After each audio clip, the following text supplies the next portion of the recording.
Dave Despain, you're on Driven to Ride. Hello. Hey, nice to be here. I appreciate the invitation. Yeah, well, thank you for your time. I really appreciate it. Let's just jump right in. I'm just going to say this from the get go. I know who you are, but let's pretend I don't. What do most people kind of know you for? What is your claim to fame? I I don't think of it that way, but I guess it would have to be Wind Tunnel, which was the highest rated show that I worked on a regular basis. There were higher rated individual episodes, like when I was a pit reporter for CBS or whatever, but week in, week out, um, that would have been the biggest audience that I got to play to. It was a great show. It was a fun show. It was on Speed Channel for those who aren't familiar with it.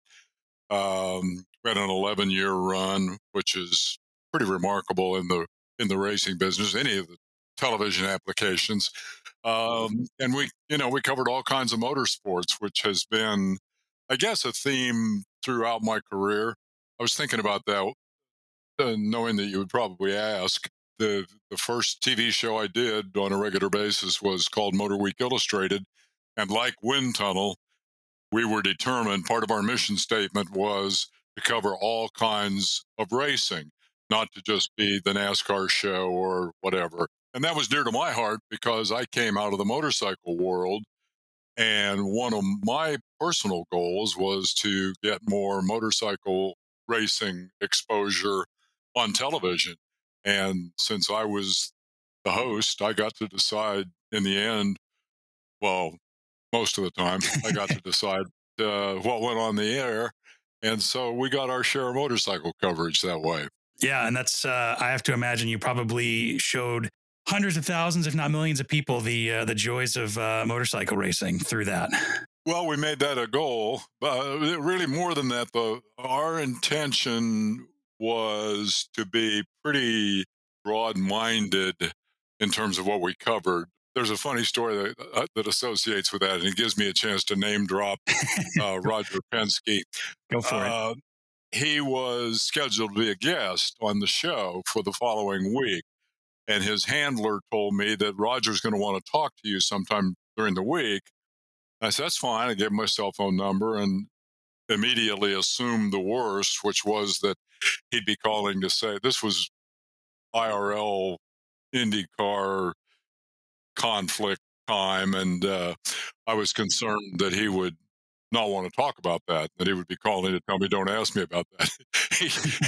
he, he called me from the limo on the way to the airport, some airport, who knows, with Roger, and said, I just wanted to take a minute and let you know that my wife and I watched last week's show that had the feature on lawnmower racing.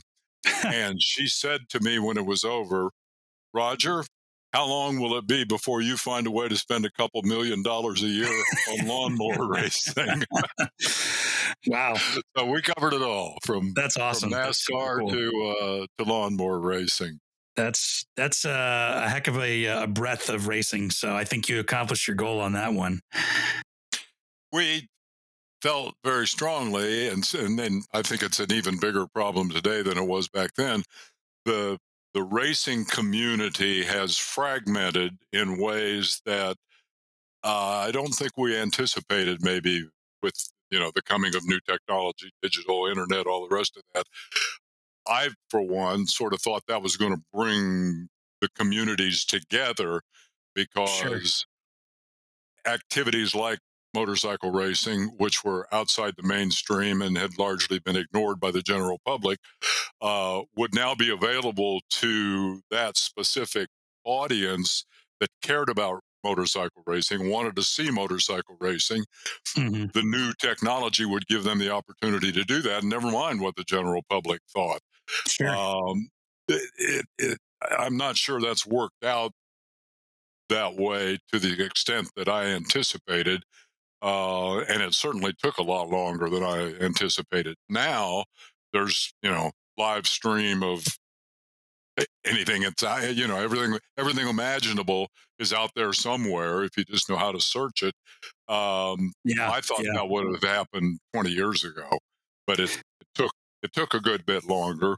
But we finally got there, and I think that's a good thing for the kind of the minority motorsports, if you will, like motorcycle racing. Yeah.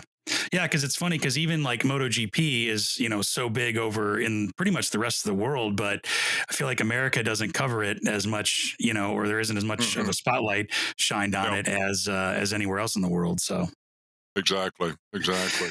well, And I so think that's a cultural thing. yeah, If you go motorcycle riding in Spain, you are absolutely expected at every stoplight to split lanes, filter to the front, and when the light changes, you go. That really, that, that everybody understands that that's how it works, and there's not some grumpy road rager in the car next to you threatening to shoot you because you know, because you split lanes. Um, they, they they understand that the idea is for everybody to get there right, preferably as quickly as possible. And it's not a race. There is no prize money, but most importantly, we're all just taking advantage of the natural advantages of our vehicles, and right, it's expected that it should be that way. You go to Italy, same thing, motorcycle crazy. So yeah. that to me is, I really wish that sort of attitude prevailed in this country as well, but it clearly doesn't. Yeah, yeah, it's unfortunate, but maybe, since we've got more access to, motorcycle racing of all kinds and people can jump into that stuff easier, maybe that'll change over the course of time. Be nice. Yeah, I'll Yeah, keep hoping. I don't think I'll live to see it. I believed that I would when I was 20, but I'm not 20 anymore. sure. Well, let's go back there to maybe before you were 20. How did you get into motorcycling? I don't really understand how that happened. There was no background in my family at all for any Wow. kind of motorsports. Motorcycles were absolutely forbidden, literally. Really? My parents made it clear to me that if I ever came home with a motorcycle, I'd have to go find another place to live. And Wow. true to their word, when I turned 18 and could sign the paperwork myself and bought my first bike and brought it home, they said, hit the road, Jack, Wow. which I thought was pretty harsh. Sure. But I Sure. can't say they didn't warn me. I went in with my eyes open. Yeah. And bless their hearts, I understand in retrospect that they were just concerned about my safety. They just didn't want me to get hurt. Sure. But at the time, 18 and rebellious and all that, I thought it was a terrible travesty. And so I moved into the back seat of my 53 Mercury and lived on the north side of the Fairfield Square, Oh, Fairfield, wow. Iowa, southeast corner, uh, in the wintertime. So it was, I made a fair sacrifice or two for my love of motorcycling early on. That all got worked out over time, but at the time it was a bit of a trauma. Um, Yeah. Yeah. the That's some dedication there. access, yeah, the access to motorcycling came about sort of by accident. I had a good friend whose dad was a mechanic. His dad built him a little mini bike, Okay. lawnmower engine, typical homemade thing. Yeah. My friend didn't care anything about that because he was a car guy. He had a '56 Ford, was pretty fast, and he didn't care about motorcycles. He said, "You want this thing?" I said, "Yeah, sure, absolutely." So I would careen around town on that little open pipe mini bike. Never got arrested. To the best of my knowledge, my parents never knew I had it. Kept it a Nice. block down the street at a friend's house, and so I would leave the house and run that block down to the where the bike lived and jump on it, and nobody heard me coming, but they all heard me leave. It was really, really loud. Yeah. And so that was my first introduction to motorcycling. Again, fast forward to age 18, bought my own, just went hook, line, and sinker. I mean, I Yeah. was absolutely in love with it from the first moment and remain that way to this day. That seems to be all it takes is just one ride, and or on the back seat or something like that. I was talking to Peter Egan a while ago, and he said he got a ride on the back of somebody's bike back in the day, and since then he's always known that he needed to ride. So Yeah. Yeah, I would give a shout out to Peter, who I consider to be the best writer in in the motorcycle world, the best writer covering motorcycling, but only by a hair's breadth over Kevin Cameron, the technical editor for Cycle World, who Sure. has an incredible ability to explain complex mechanical theories in terms that even a dummy like me can understand. I really like reading those two guys. Yeah. Well, speaking of kind of writing and broadcasting and all that, and content for the masses, I guess we could say. You got yourself into broadcasting, and I have to say, you have to be probably one of the more prolific motorcycle, if not motorsport, broadcasters who's been around. So don't sell yourself short either. Well, if you stay long enough, you ought to make some kind of an impression on people. And I was at it for a long time. I mean, I did my first radio broadcast when I was 16, I think. Wow. Might have been 15. Uh, People ask me, "How'd you get into broadcasting?" Well, by being a failed football player. My father thought that I should play football, and so I dutifully tried, and I was very bad at it, but also proved to be easily hurt, easily injured. So, Oh on yeah. a particularly cold, rainy, miserable October night in southeast Iowa when I was a sophomore, I was sitting on the bench with my injury of the week. It was just a horrible night, and we're getting beat 38-8 or something like Oh that. wow. Yeah. And so I'm sitting there looking around, and I noticed that warm and dry up in the press box overlooking the 50-yard line is this kid that I knew and his cute girlfriend, and he's announcing the football game to a Okay. crowd of two, maybe. Uh, and I thought, I wonder how that works. So I did a little research and found out that the Speakers Club provided the student announcers for all the different sports. Okay. And so I immediately joined the Speakers Club and gave up on football, much to my Sure. father's chagrin, but in the end, proved to be a really good decision. Um, and one of the so again, this is Fairfield, Iowa. It's a town of 5,000 people Sure. with a 250-watt daytime radio station, smallest broadcast operation that the FCC licenses. And to show you how sort of small town and small time it was, one of the Speakers Club activities was to take over the radio station at 11 o'clock on Saturday morning, every Saturday morning, for an Yeah. hour for the voice of FHS, Fairfield High School, Oh wow. and have students do all the stuff, the Sure. engineering and writing and the announcing, which is the part that Okay. I thought I was best suited for. Sure. And lo and behold, I became a regular. And one day the boss came in and said, when the high school show was over, and said, "Would you consider doing this every day?" I said, "Well, I have to go to school." He said, "No, I mean after school. You come in right after school. You could get in about an hour before we're forced to sign off by the FCC rules." Sure. And I said, "Sure, yeah, I'd do that." So I became a disc jockey, if you will, at the age of. By then I'm sure I was 16, maybe 17. Okay. That was my Still. first radio experience. And then things overlapped when the motorcycle bug bit, and I'd been working at the radio station by that time 3 or 4 years, 4 or 5 years, knew a little bit about it, and so was by default made the PA announcer for the local motorcycle club's track that we built. Very nice racetrack, by the way, on an old airport uh, piece of land that was donated to us. Wow. And we ran races, lots of races over a long period of time. And I learned a lot about, organizing and building bleachers and so forth. And then one day decided, well, I ought to get my bike out there and slide around in the dirt. I was never much of a dirt rider, Sure. and proved that pretty quickly by continuing my football pattern of getting hurt, but also found that it was just great fun. And so I decided to try to become a dirt track racer. Okay. That story can be summed up in 20 seconds. I wasn't very good at it, but it was so much fun. Just Oh the yeah, I most bet. fun you can have on two wheels, in my opinion, to this day.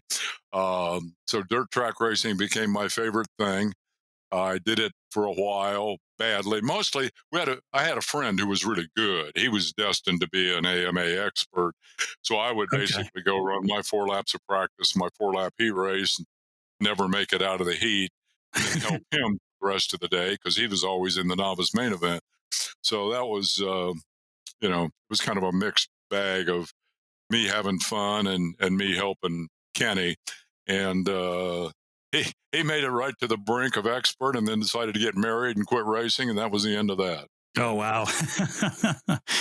Yeah, I guess that'd do it.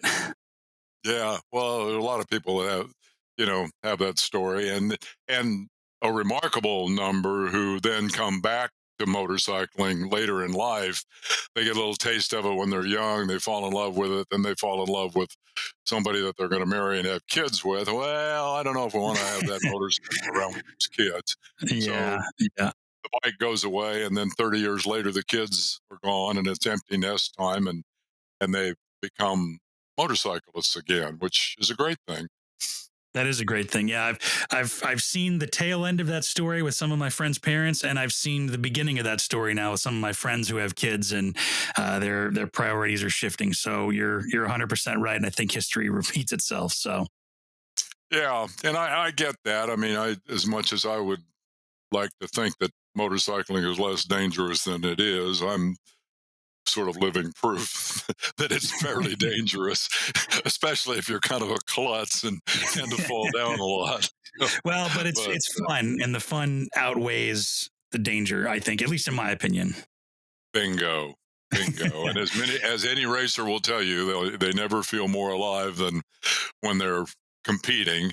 And even though I competed at a very low level, I absolutely understand that. I mean, it's just there's no other feeling like it uh, that I've experienced, and I have no regrets about all the broken bones and misspent money and all the rest of that. Yeah, yeah, If I had kids, I think they'd probably be motorcyclists. I would probably not quit riding for the kids. My yeah. wife might divorce me, but that would be another story. Yeah, no, that's how I got the bug. Was my dad? I grew up around cars and motorcycles or whatever, and my mom was always supportive, and ended up getting my motorcycle license at 17. My parents had to sign the permission slip, to do it. I don't know why they did it, but they never even put up a fight. So I was very blessed for Huh. that.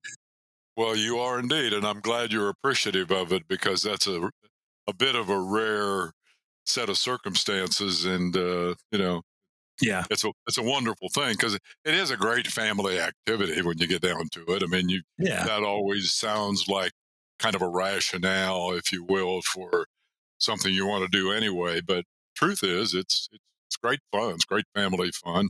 I yeah. think there are limits to that. I am always a little concerned when I see mom and dad dropping $250,000 on the motorhome and another 250,000 on all the trappings it takes to go racing, and family activity becomes, trying to make Johnny the next Jet Lawrence. Right. Um, Yeah. that because those stories typically don't end that way. They Yeah. end with the family spending lots of money and the kid either getting hurt or losing interest, and so that aspect of it, the little league parents aspect of it, has always been a little concerning to me, but not Yeah. not all that much. I just probably going to find something else to spend that money on if it's not the kid. So more power Well, to them. it's another thing my dad said when I was growing up that people usually, sometimes have more money than brains. So I've always kept that in the back of my head. And when you see stuff like that, it just kind of rings in the back of my head, and you just move along with the day. So, Yeah, yeah. well, let's fast forward a little bit.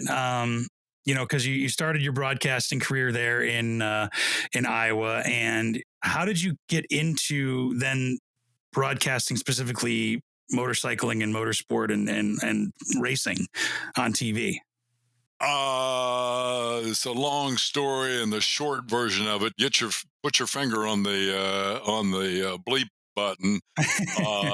It's mostly down to uh, well, it's down to dumb luck and utter bullshit. Um, the dumb luck came. I always hate going down this road because the stories tend to get long, but I'll try to keep this short. That's okay. No Um, worries. I become a radio announcer of sorts in this little radio station.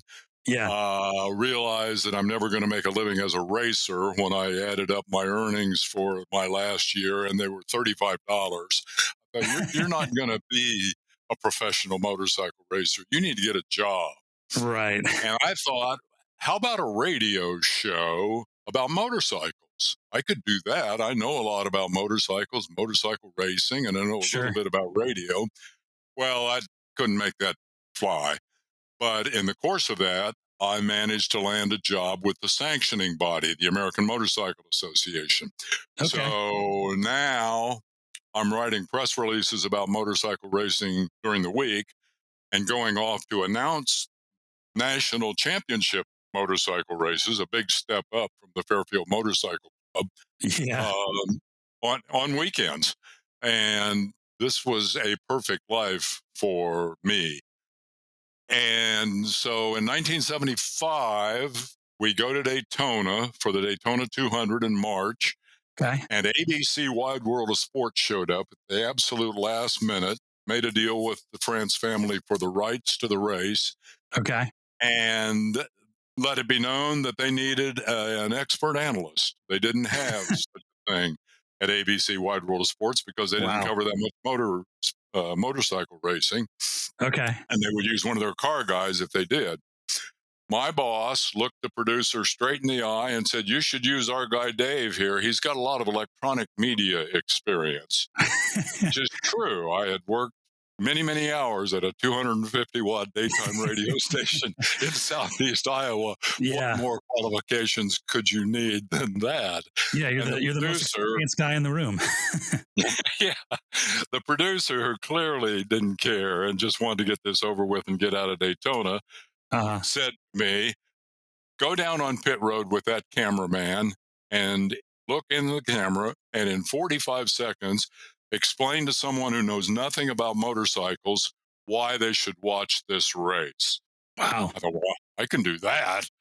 Today, an international field of jockey sized athletes has gathered here at the famed Daytona International Speedway for one of the most venerable and important motorcycle races in the world.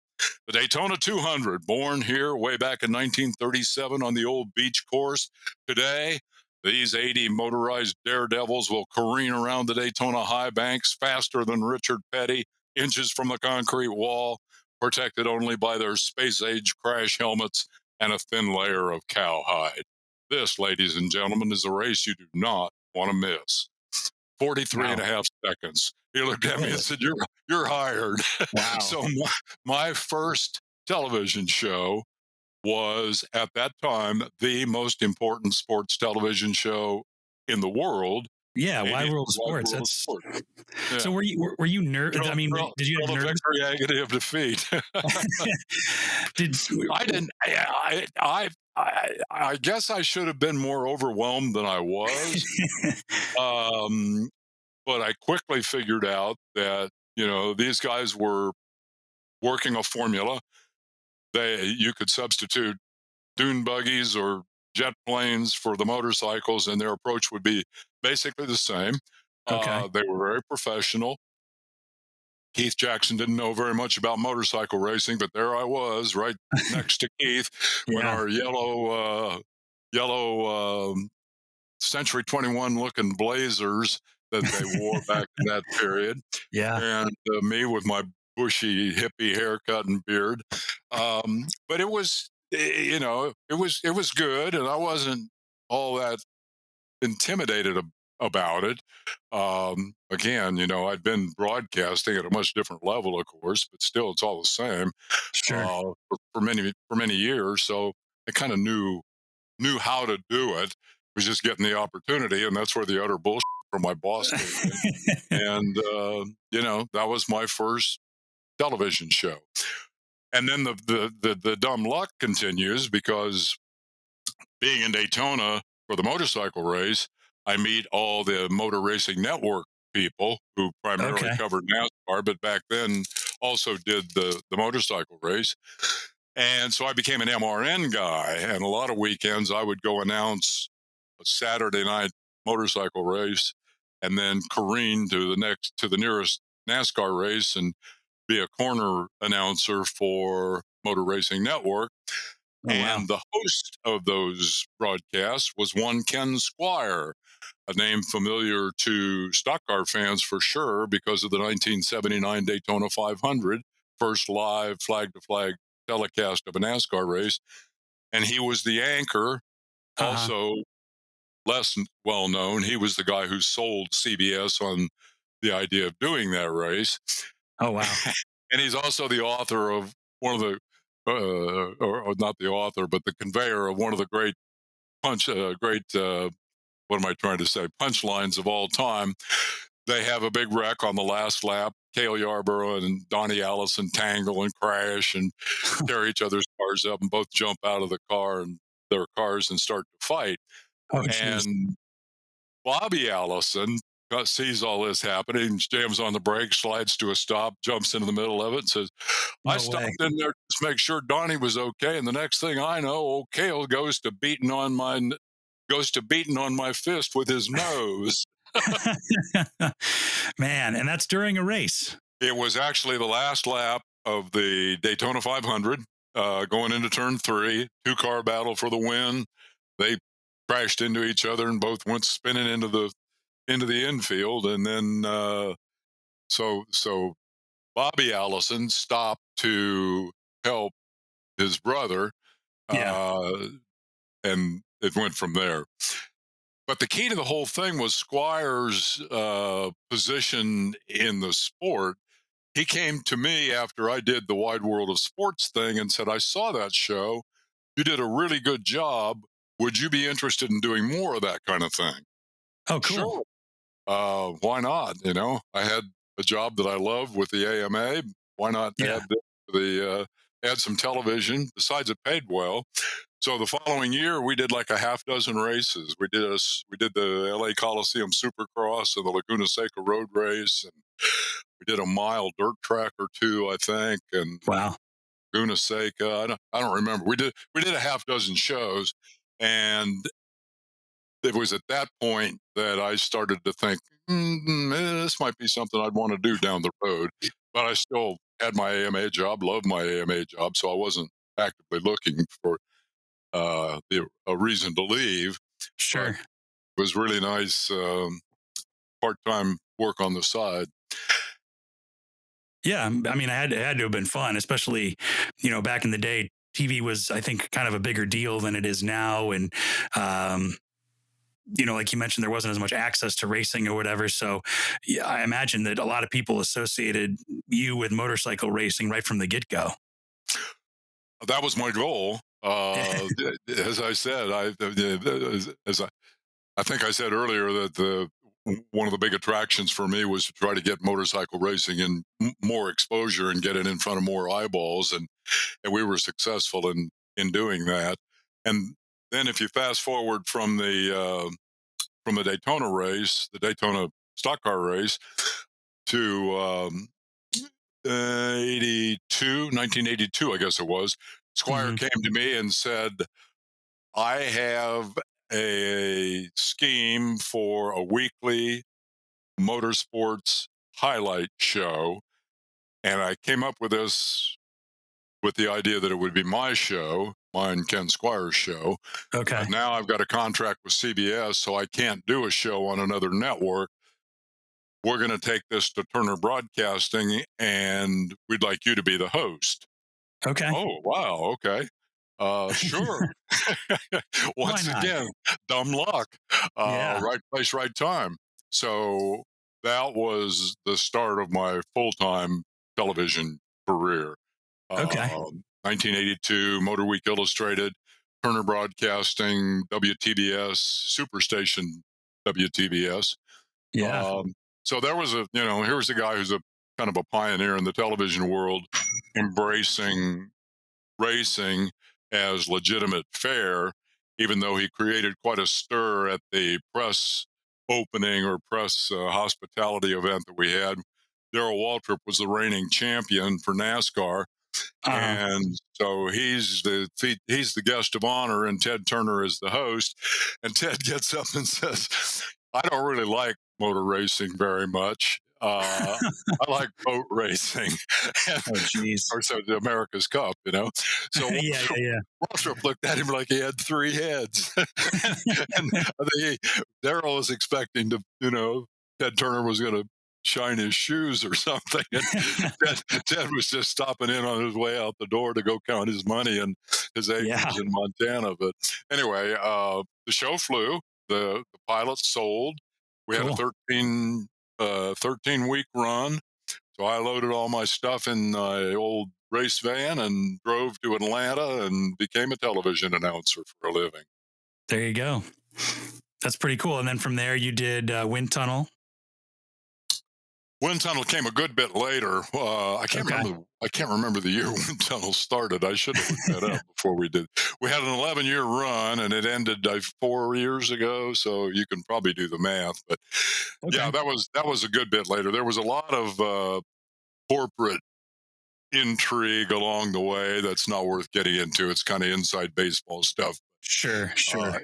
It makes sense in this context to this extent. My goal was always to be the motorcycle guy, to be the Yeah. motorcycle radio guy, be the motorcycle television guy, be the motorcycle guy. I was often, quote, promoted, unquote, into the car racing world because the people that I worked for, TBS initially, Yeah. ESPN, etc., all considered that a move up. Car racing was much more important than motorcycle racing in their mind, so they viewed it as a promotion, and I viewed it as a stepping back a step. So Extra work, maybe. Yeah. yeah, so there were some difficult negotiations over that, but for the most part, it was good. I have no complaints. I mean, Sure. I tell a lot of people it sure beat having a real job for all those years. But Yeah. my Yeah, that's true. I went from actually, Motor Week Illustrated went from Turner Broadcasting to ESPN, part of a Okay. NASCAR negotiation. So now I've got a 5-year contract with ESPN to be their motorcycle guy, which lasted about a half hour. And then they assigned me to the NASCAR pre race show. So Yeah. 36 weekends a year, I'm at the NASCAR race, wishing I Oh, was at wow. the motorcycle race. So, Right, right. um, but again, that created lots of opportunity. ESPN did lots and lots of racing. Probably the next to Wind Tunnel, the thing people remember most about my career would be Thursday Night Thunder, which was sometimes Saturday Night Thunder, depending on the time of year and the location. USAC Sure. midget sprint and Silver Crown cars were the fare, and you know, people ask me, "Well, you must have been going to races your whole life. You know so much about all these different divisions." Fact is, I'm just a decent reporter. The first USAC race I ever saw was the first USAC race I ever covered live on television on Saturday Night Thunder. So, you just got to do your homework, which Yeah. Squire taught me that, and show up on time and have the right shirt. That's real important in the television business because you all got to be color coordinated and have the right logo. So I got Yeah. all those traits mastered, and you know that became another thing I was known for was the Thunder series. Okay, nice. Yeah, yeah. Coming from the radio world myself from back in the day, it's you learn to roll with it and you learn to do your homework. And when the mic turns on or you see the red light on the camera, you make it work. Yeah, exactly. You want to always have a little something in your in your hip pocket. when, Yeah. apropos of Ken Squire, I guess, one of my favorite Squire stories, he had a partner, Fred Reinstein, classic Okay. Hollywood producer type. Didn't Sure. know a lot about racing, but knew a lot about television. Was a legendary post production editing house owner in Los Okay. Yeah. Angeles. Yeah.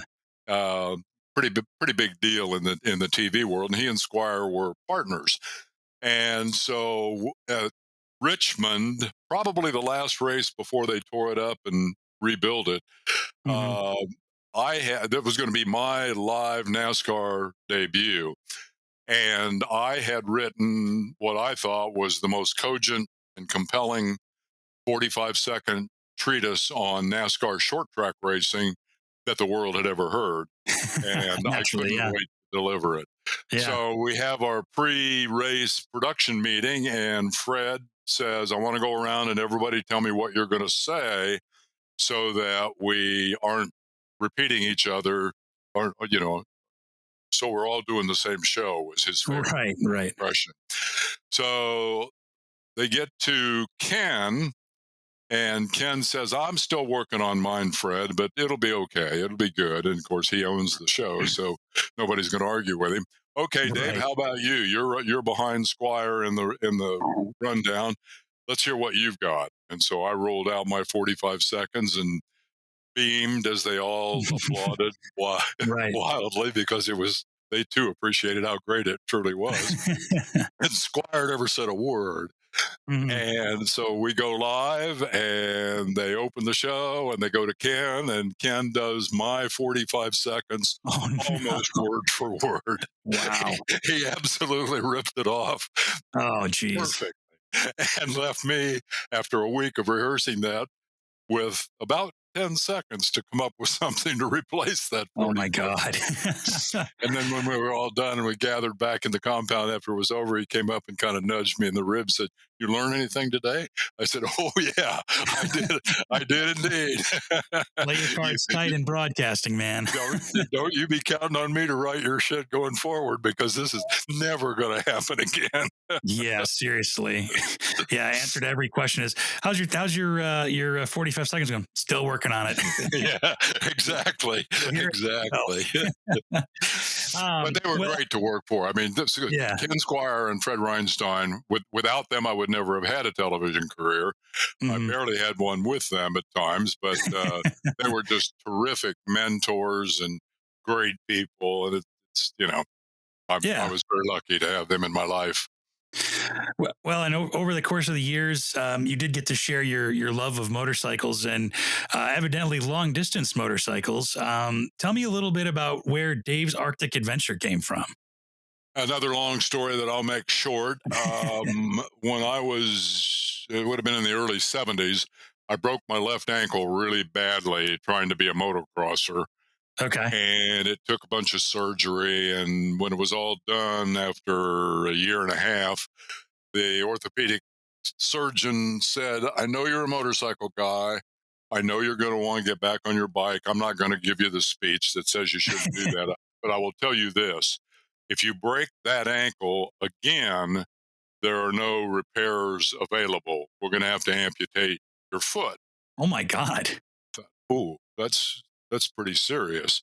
Yeah. So, and I had broken that ankle by wearing the wrong boots. And Okay. so I thought, well, I will give up dirt bike riding. I'm not very good at it. I'm never going to make any money at it, obviously, but I've already proven that. I will stick to street bikes. I'm not Sure. going to quit riding, but I'll stick to street bikes. And I stuck to that for a long time. When did I guess it was into the early 2000s So that I that's a decided. promise well kept. What's that? That's a promise well kept then. Yeah, I thought so. That's 30 years, and Yeah. never crashed a street bike, Cool. which is another story, but I probably won't bore you with that one. Anyway, um, so I decided at that point I'm going to ease back into dirt riding because adventure riding was just taking off. It was the Yeah. GS. my I had the first trip I made to Alaska was to pick up an 1100 GS, the oil head, first of the oil head BMWs, and the bike that quickly became the best-selling BMW in the world, Hmm. which I thought was remarkable. But point of that is that the whole adventure touring thing was really getting big, Sure. and I liked my BMW, and I liked the fact that it was built to go 100,000 miles. It had a Right. six-place odometer. That impressed me. I'd never had a BMW before. It Okay. went 75,000 miles and then lost the plot. It just broke every time I tried to Really? ride it. Yeah, I think it just built on, built on Friday thing. I mean, most of them were bulletproof and mine Sure. wasn't. So I decided to go to the other extreme and I bought sight unseen off the internet a used KLR, Kawasaki 650 single, because I'd Yeah. always heard that they were, the Swiss Army knife of motorcycles and would go Yeah. anywhere and were bulletproof. Well, I Yeah. had There's something decided I really was going to capable. ride down the Baja Peninsula by myself, Okay. uh, and so I got the KLR for that purpose. I bought a used one off the internet for $2,600, put There you everything go. on it that I thought I needed, looking at various websites, and rode off into the sunset. Well, the the hook was set pretty deeply. Oh, sure. I quickly, first of all, I had the ride of a lifetime down Baja, I stuck believe to it. the Yeah. pavement for the most part because I was by myself, and you know, there's a reason that dirt riders need to ride by them, ride in groups as opposed to by themselves. But I made it all the way down to Cabo. My wife flew in. We had a little celebration. I turned around and rode back, and Okay. it was wonderful. And then I really started exploring the local opportunities for adventure riding, and there are a ton of them. I'm in Middle Georgia, just below the foothills of the Smokies, the Appalachian Mountains, and Oh, yeah. it's just wonderful riding. And I fell Beautiful in with area. the KLR crowd, and they were great people, very welcoming. They all take care of one another. It was just a lot of fun to go Hmm. do their rides and rallies over a span of time. Well, now we fast forward into, I guess it was, I don't remember the year, but pretty late in the wind tunnel experience. And I really wanted to go to Alaska. I wanted to go back to Alaska. The Sure. circumstances of the first go around to Alaska are probably relevant.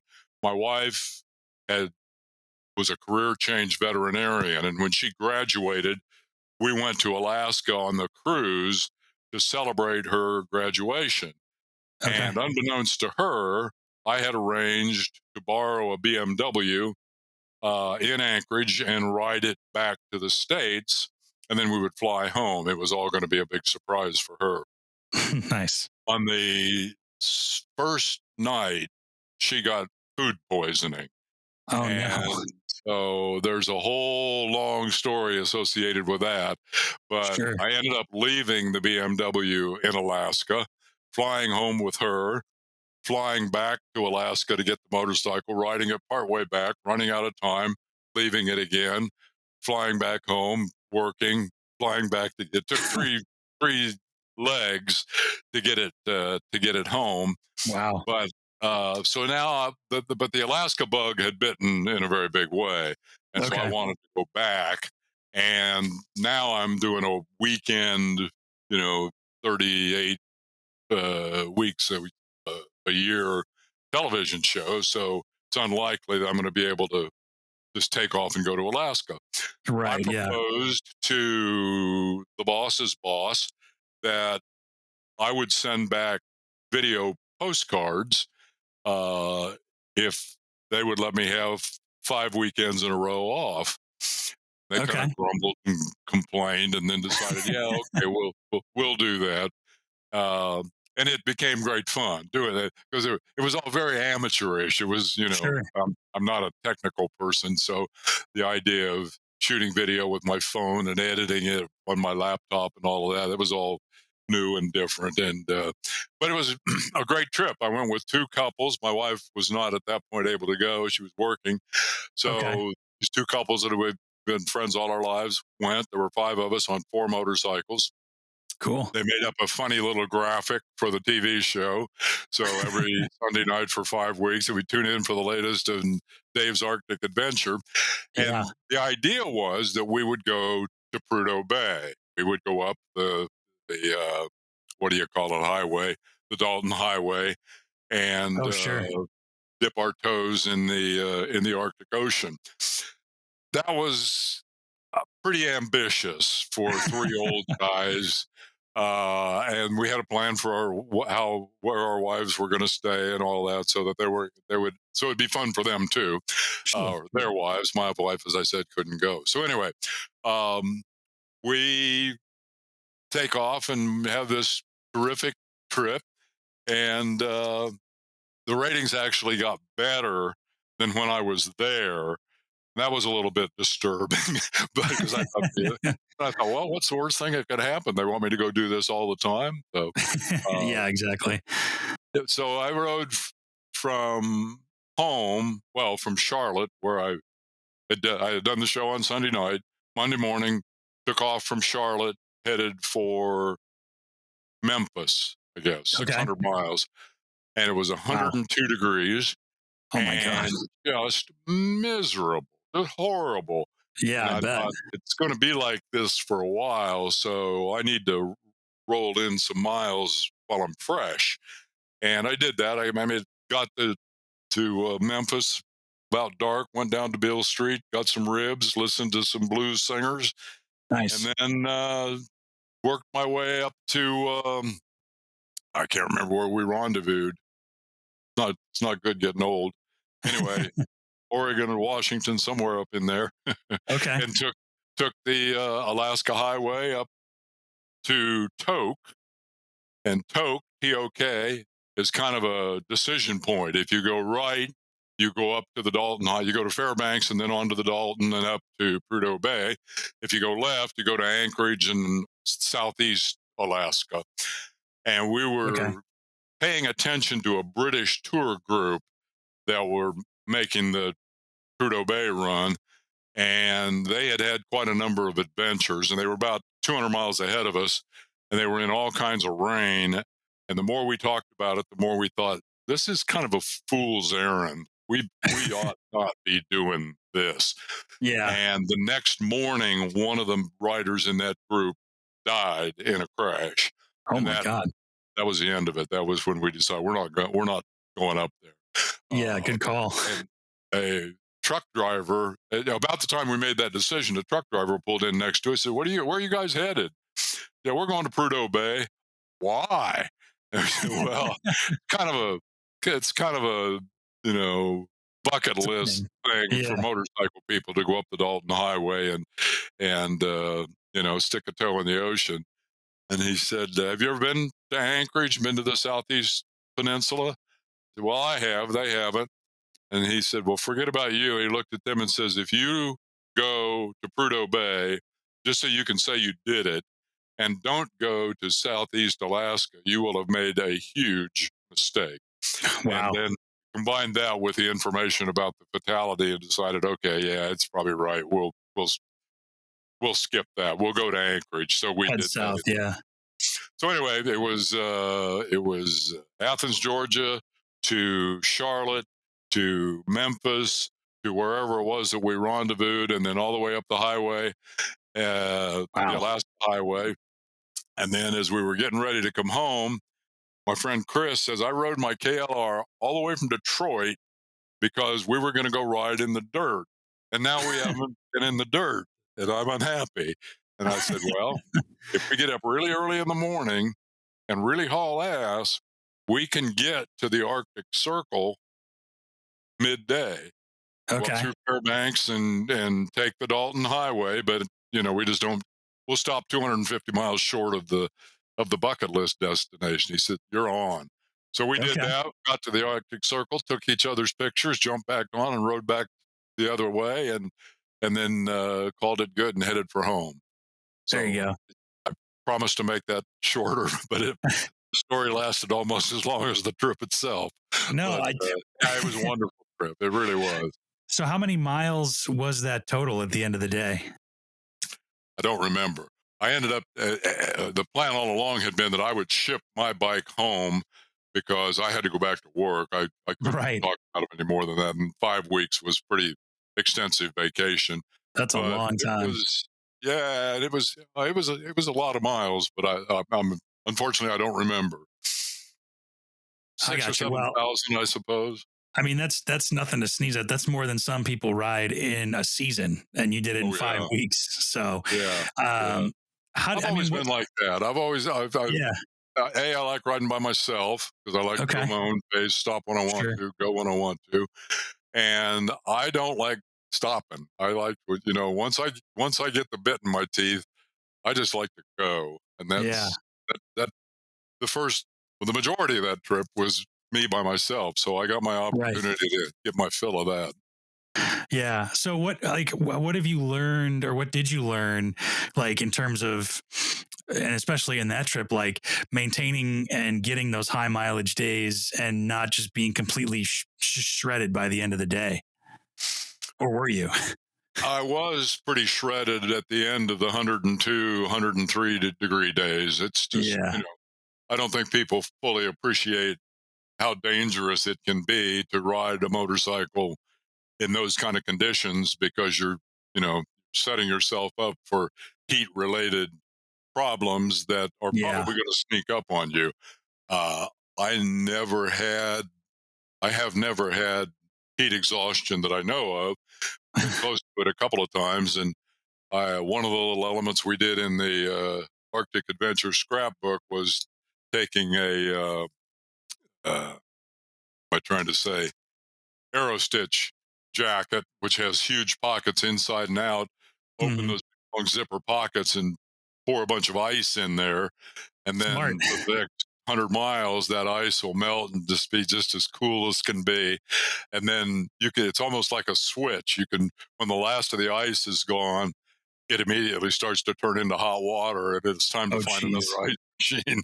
But you learn tricks like that over the years, and I think, backing up a little bit and sort of looking at the bigger picture, I the thing that adventure riding taught me was a two-part lesson. One, how little I know about that sort of thing. Uh, how to do it, how to fix my own bike, all the rest of that.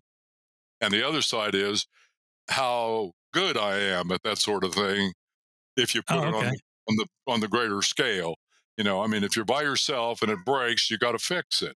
And for the Yeah. most part, I was able to do that. There have been times I've had three KLRs, and two of them had trailer rides during their lifetime because I Okay. couldn't problems. But for the most part, I was able to apply my very limited mechanical knowledge and resourcefulness, and get done what needed to be done. And I think, to me, that's the big lesson in adventure riding. Get out there and do it. And when something goes wrong, it seems terrible at the time, and it makes a great war story when it's all done. Oh, So sure. it's it pleases me to see all the people that are doing serious adventure riding. I like that a lot. Yeah. It's like broadcasting, I guess. I mean, you got to, the way to get better at it is just to get out there and do it. Yeah, don't worry too much about consequences. Just, odds are nobody's going to die, and away you go. Yeah. Plus, it's the other thing that I've learned is that uh, I didn't witness this, but I think it's a very good example of the point I'd like to make. I had a friend that I had lunch with the other day, and he was telling me about riding his old GS, the old Airhead GS Oh, okay. Yeah. BMW, in Colorado, and they were doing the famous passes, Engineer and Imogene and all the rest, Black Bear, what is it, Hmm. Bear Hmm. Tooth, and he's on this big, heavy motorcycle, and he's old. He's older than I am, I think, but he's in better shape. Anyway, the point is that they were trucking along, being pretty proud of themselves, and got to the summit, stopped and got off the bikes and saw somebody coming behind them. And it was two guys on unicycles with knobby tires and huge backpacks, like they were going to, unicycle around the world. Well, it turned out they were unicycling around America. And Wow, Colorado was the biggest challenge they'd had because they were riding their unicycles to these 14,000-foot passes. And that's to me, the insane. lesson in that is no matter how big an adventure you think you're having right at the time, somebody out there is doing something that's like 9 times as crazy as what you're doing. So just keep on trucking, have fun, keep a smile on your face. When things go Yeah. wrong, deal with it. And, uh, and then when you get home, buy lots of beer because you're going to have lots of stories to tell. Yeah, yeah, ride your own ride, man. I like it. Um, so was that's probably is I'd say it's safe to say that's probably the biggest trip you've ever taken? Probably the most miles. I did Mhm. three trips, 4 trips. I don't know how many times I've been down Baja. Okay. Several. Not on the motorcycle a couple of times. Once in a buggy. Okay, I don't know. They all run together. Anyway, a couple of them were TV gigs. Another was I got to be the grand marshal for what was called the Mexican 1000. It was like a rally as opposed to a race. Okay. Um, and I took my gold wing down for that because I knew that was going to be all pavement. That Mm. was a lot, and it's a long ride. So, um, but as far as total mileage in one trip, yeah, the Alaska trip would have been the bell ringer. Was that your favorite trip, do you think, or is it kind of hard to place, the top 3, top 5, anything like that? Very difficult. It would certainly rank in the top three, Yeah, just because until you see it, you can't really appreciate how vast Alaska is. sure. And when you screw up and get lose your focus at a gas stop and do everything that's on the checklist at the gas stop except put gas in, and then you ride 100 miles before you notice it, Oh, that's geez. that helps you appreciate the vastness of Alaska. But then you have to decide, okay, am I going to go back or am I going to take my chances? And in that case, I kept going, and there was a gas station not far down the road. It's not always Yeah, like that in those faraway places. it's more dumb luck. More dumb luck. Yeah. You cannot do better than dumb luck. I mean, I, Yeah. I I occasionally made wise decisions. I remember one time I was in Florida going to somewhere, probably going to, I think I was going to Key West. I've been down Okay. to Key West on my motorcycle many times because one of my best friends would always go down there in the wintertime. Yeah. And so I had laid out a route, taking the smallest roads I could find all the way to Miami. Mhm. And I'm on this gravel road that turned to a dirt road that turned to a sand road. And then it quit being a road and was just two tire tracks with grass growing in the middle. And I thought, Oh, wow. this is not looking promising. And, but there's nothing on the GPS that indicates there's going to be a problem. So I come around a bend, down a little dip, and there's a creek, Oh, which geez. normally would have been manageable. But there was a lot of water moving. It had rain upstream somewhere. And I, Mhm. as by my own admission, I'm not much of a dirt rider. But most importantly, I couldn't see how you get out of the creek. I could see where you ride into it, but I couldn't Yeah. see any way out. And so I tiptoed out into the water, and lo and behold, 50 yards downstream, there's an exit. So you got to go into the Oh, creek, make left, ride through the mud and slop and water, and then yikes. turn and ride out the other side. And I looked at it for 15 minutes before I decided I'm not going to do that. I'm overloaded. When I drop the bike in the creek, everything's going to get wet. I'm going to have to take it Oh, geez. all off. Yeah. I won't be able to pick it up. I'm not going to do that. I'm going to turn around and go back, which is there are a few things in life that I hate more than that, but I did it that time, and I was very proud of myself for having Yeah. used good judgment something I'm not always known for. Yeah, it's nice when you can make those calls. What do they say in business? It's like sometimes the best decisions are the ones that you walk away from. Right. Exactly. Yeah. Exactly. Yeah. Yeah, because Lord knows you would have, through no fault of your own, would have slipped on something or whatever, and that bike would have gotten dropped. And yeah, like you said, everything would have been soaked, and it would be tough to pick it up. And then next thing you know, you slip and fall, then you break an Yeah. ankle again, and then you lose a Yeah. foot. I mean, it can just Yeah. cascade. You know. The cascading consequences, exactly. And I have experience at falling down in creeks. I know how to do it. I've seen it done by the experts. I've done it myself enough times. Uh, Scott Russell, former world road racing champion, joined Uh-huh. us on a dual sport ride up in Tennessee somewhere. And I don't know how they do it, but in Tennessee they have flat rocks in all the creek bottoms that have moss growing on them, slicker than snot. Oh, And geez. it's every Yeah. creek like that. And so we all potter across safely, and Russell's the last to come across, and he's former world champion. So he kicks it into gear and kicks it up in a big wheelie, and he's going to wheelie through the water and splash Oh, us all. geez. He gets Yeah. about 4 feet into the stuff, hits the moss, the bike flips out from under him, Oh my drops him in God. the water, and drops the Honda in 2 feet of water, and where it Oof. abruptly stopped. So we're all laughing and having fun at the expense of the world champion. And somebody said, "You got tools, right?" No, don't have any tools. Oh, well, one of us will have a plug wrench that size. So we're all digging out our tools because we've all packed, judiciously. That's part of Right. as you probably no doubt know, part of the fun of dual sport riding is learning to do it, or adventure riding is learning to do it better every time by Sure. learning how to pack, learning what you need, what you don't need, what you can leave behind. Well, none of us had a plug wrench that size.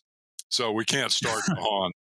So now Jeez. it's not quite as funny making fun of the world champion as it was. And Yeah. his cousin, who was with us, said, "I'll ride into town, Teleco." There was a like an outfitter place there, and they had motorcycle parts. And he said, "I'll get a plug wrench and be back." So he goes and he comes back, and he's got the only plug wrench they had, and it's the wrong size. So Oh my now God. we've been there for 2 hours, and it's stopped being fun a long time ago. And Russell's feeling pretty chagrined because he's put us all through that, but he's not going to let on. So he gets a big grin on his face, and he says, "Well, I guess in that case, we might as well just go."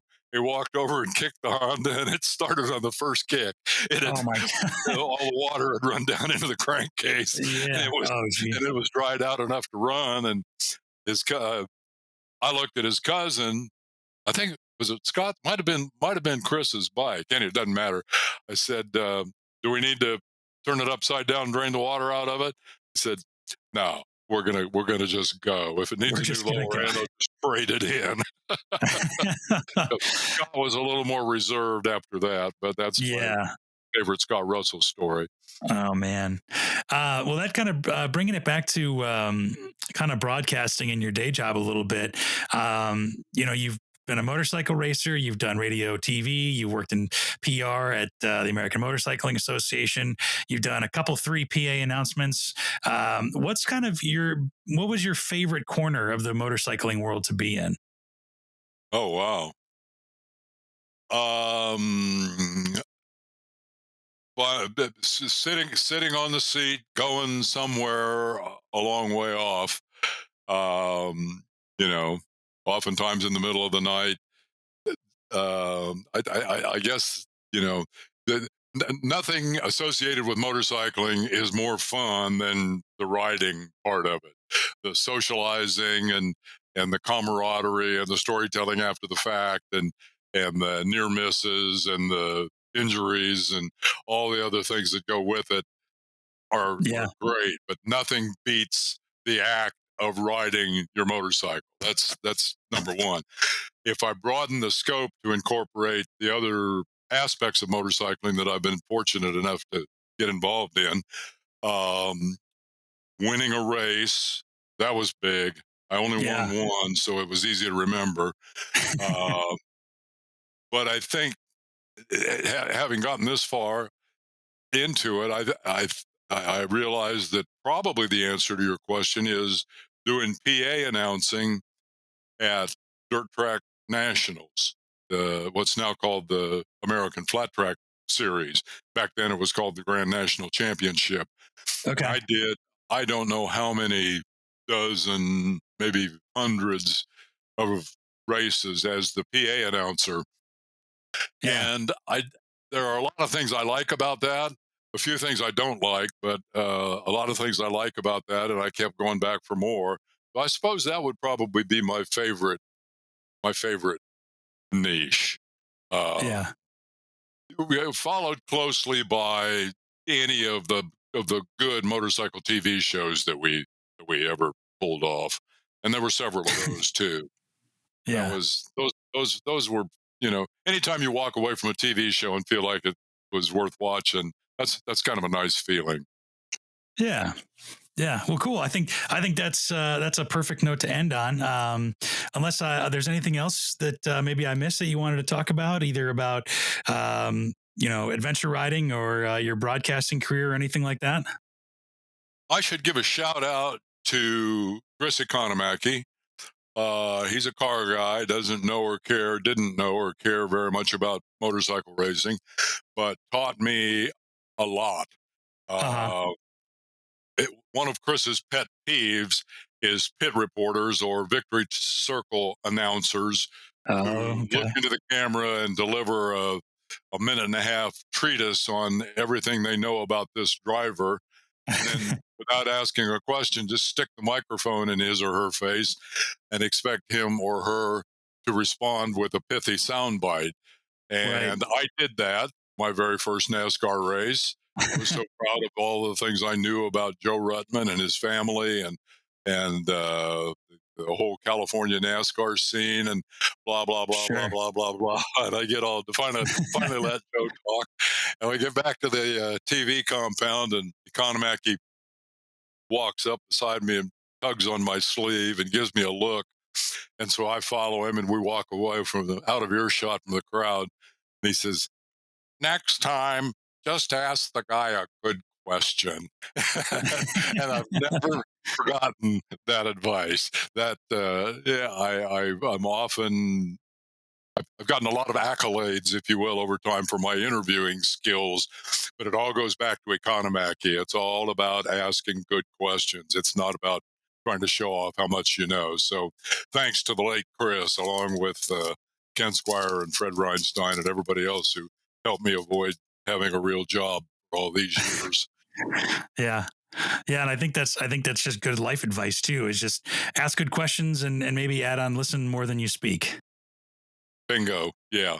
Yeah. Yeah. You don't, you, there's a variation on that that I can't think of, but it has to do with your inability to learn when your mouth is in motion.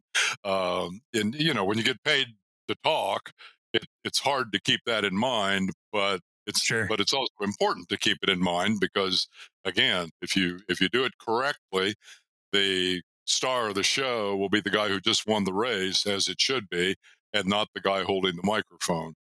Yeah. Well, speaking of that, Dave, it's been a pleasure and an honor to be able to listen to you and hear your stories. And you know, it, congratulations on a heck of a career, and we really appreciate you being on the show. I've thoroughly enjoyed it. Did a great job asking questions, and I wish you many, many, many successful podcasts to come. They didn't even have podcasts when I started in this business. How did I get so old? Thanks, Well, man. I really yeah, appreciate it.